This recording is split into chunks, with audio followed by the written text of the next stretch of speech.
Everyone, welcome to दृष्टि judiciary. I am Nivedita राजे। आज के एपिसोड में हम आर्टिकल 14 का एक बहुत इंपॉर्टेंट और लेटेस्ट जजमेंट पढ़ने वाले हैं। State of Uttar Pradesh versus Virendra Bahadur Katheria. अब इसकी कहानी जो है वो काफ़ी इंटरेस्टिंग है। कुछ बहुत सारी डिटेल्स हैं, उनमें हम नहीं जाएंगे। जो इसका एक्चुअल समरी था उसी को समझने की कोशिश करेंगे। तो हुआ ऐसा कि उत्तर प्रदेश की स्टेट में कुछ गवर्नमेंट ऑफिशियल्स के बीच में पे को लेकर डिस्प्यूट हो गया। How did that happen? 2001 के बाद गवर्नमेंट ने अपने ऑफिशियल्स की सैलरी को रिवाइज करने का डिसीजन लिया। अब हुआ ऐसा कि दो पोस्ट्स थी एसडीआई, सब डेप्यूटी इंस्पेक्टर्स, जिनमें एबीएसए थे, असिस्टेंट बेसिक शिक्षा अधिकारी, और डीबीएसए डेप्यूटी बेसिक शिक्षा अधिकारी।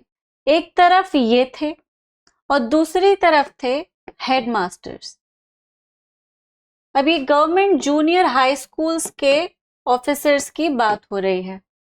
ये सुपरवाइजरी पोस्ट थी, मतलब ये डिपार्टमेंट सुपरवाइजरी ऑफिसर्स के थे, who were supposed to monitor and supervise the activities of junior school headmaster।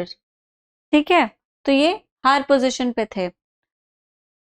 अब 2001 में जब पे कमीशन के रिकमेंडेशंस के अकॉर्डिंग सैलरीज को रिवाइज करने का डिसीजन यूपी गवर्नमेंट ने लिया, तो इनकी सैलरीज को तो रिवाइज करके बढ़ा दिया, लेकिन इनकी सैलरीज वहीं की वहीं रही।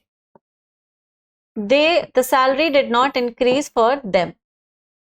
अब this pay parity, basically this discrepancy or disparity ended up making these headmasters getting paid more than the officers supervising them. Headmasters की पे अपने supervising authorities से भी ज्यादा हो गई। अब इसी बात को ग्राउंड बना के आर्टिकल 14 के बेसिस पे डीबीएसए और एबीएसए ने हाई कोर्ट में इस चीज को चैलेंज कर दिया। High court sided with the authorities, ये कह के कि भाई कम से कम हेडमास्टर जितना पे स्केल तो होना ही चाहिए सुपरवाइजरी ऑफिसर्स का या एसडीआईस का, और जो पे स्केल आप हेडमास्टर्स को दे रहे हैं वही पे स्केल आप अपने एसडीआईस को भी देंगे। They can not earn less than the officers they are suppose to supervise. ठीक है, लोअर रैंकिंग ऑफिसर से कम तनख्वाह नहीं हो सकती एक सीनियर ऑफिशियल की। This is not right. ये एक प्रॉपर ग्रेड सिस्टम को वायलेट करता है, आर्टिकल 14 को भी वायलेट करता है कि उनको आप प्रेफरेंस दे रहे हैं और इनको नहीं दे रहे हैं। ठीक है, और गवर्नमेंट को इंस्ट्रक्शंस, गाइडलाइंस आ गए हाई कोर्ट इलाहाबाद से कि आप इनके भी पे स्केल को रिवाइज करें। अब यूपी गवर्नमेंट ने इस डिसीजन से अग्री होकर सुप्रीम कोर्ट में केस कर दिया। सुप्रीम कोर्ट इससे पहले किसी भी तरह की हियरिंग भी कंडक्ट करता, इन लोगों ने एक कमिटी स्टैब्लिश करी जिसका नाम था रिजवी कमेटी। यूपी गवर्नमेंट ने किया ऐसा। ठीक है, रिजवी कमेटी का काम था कि फाइनेंशियल बर्डन को स्टेट पे बढ़ाए बिना हम अपने ऑफिसर्स को किस तरह से बढ़ा हुआ पे दे सकते हैं। जब भी पे बढ़ाया जाता है या द सैलरी इज रिवाइज्ड और increased, it imposes a financial burden on the state. State के पास रिसोर्सेज जो हैं वो लिमिटेड हैं, चाहे वो किसी भी डिपार्टमेंट में हो। अब उन्हीं लिमिटेड रिसोर्सेज में उन्होंने सबको केटर करना है।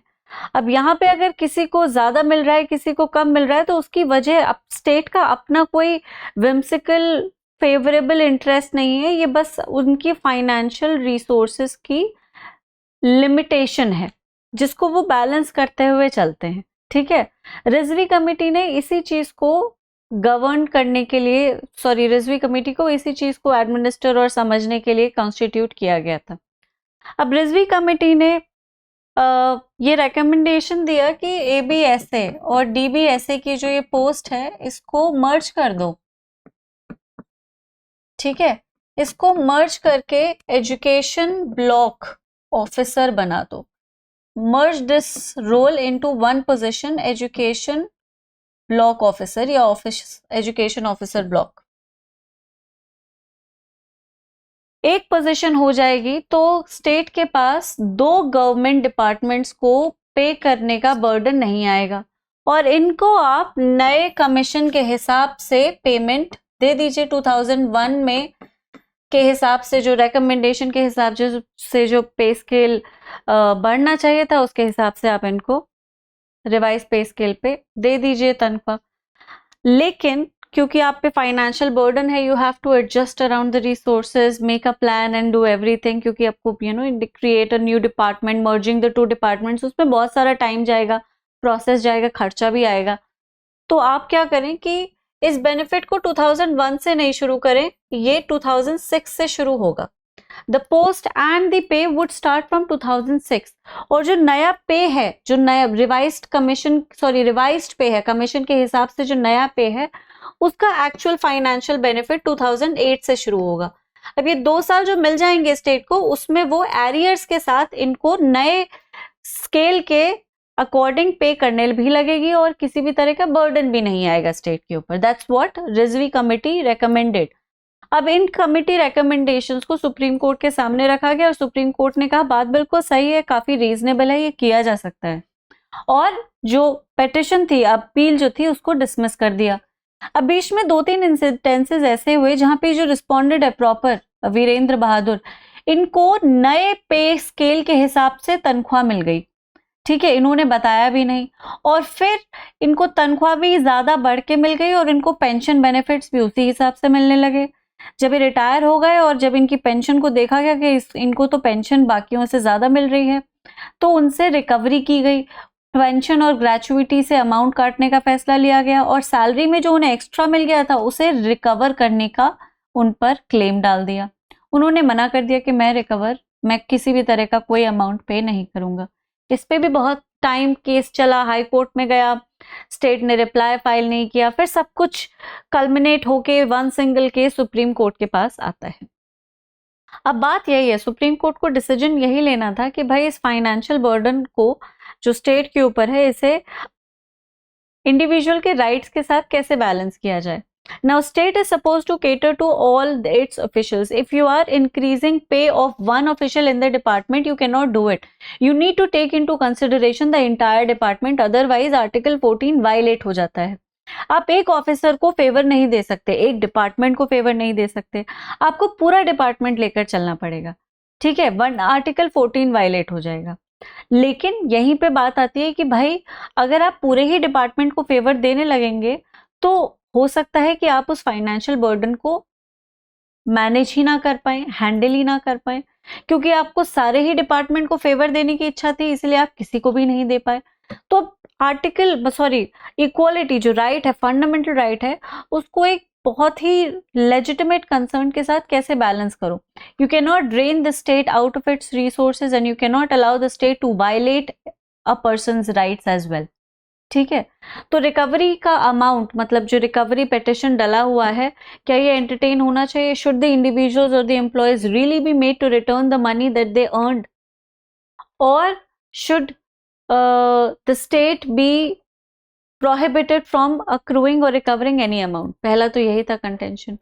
दूसरा कि क्या ये जो बेनिफिट हैं, क्योंकि ऑफिसर्स का कहना था कि ये बेनिफिट 2006 से क्यों, हमें तो 2001 से ही चाहिए। प्रॉब्लम क्या आई कि अपील डिसमिस हो चुकी थी, अपील स्टेट गवर्नमेंट ने डाली थी। ठीक है, अब गवर्नमेंट की अपील थी जो डिसमिस हुई है, मतलब हाई कोर्ट का जो जजमेंट था वो सुप्रीम कोर्ट में चैलेंज हुआ ही नहीं। मेरी बात समझ आ रही है? तो रिस्पोंडेंट्स का कहना था कि भाई ये तो चैलेंज ही नहीं हुआ, सुप्रीम कोर्ट ने इसके ऊपर कोई जजमेंट ही नहीं दिया, इसे ओवररूल नहीं किया, इसे रिजेक्ट नहीं किया, मतलब हाई कोर्ट का जजमेंट अप्लाई कर रहा है।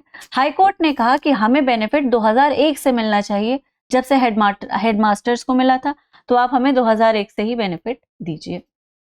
ठीक, डॉक्ट्रिन ऑफ मर्जर जो मैं पहले भी पढ़ा चुकी हूँ, यहाँ पे अप्लाई होती है।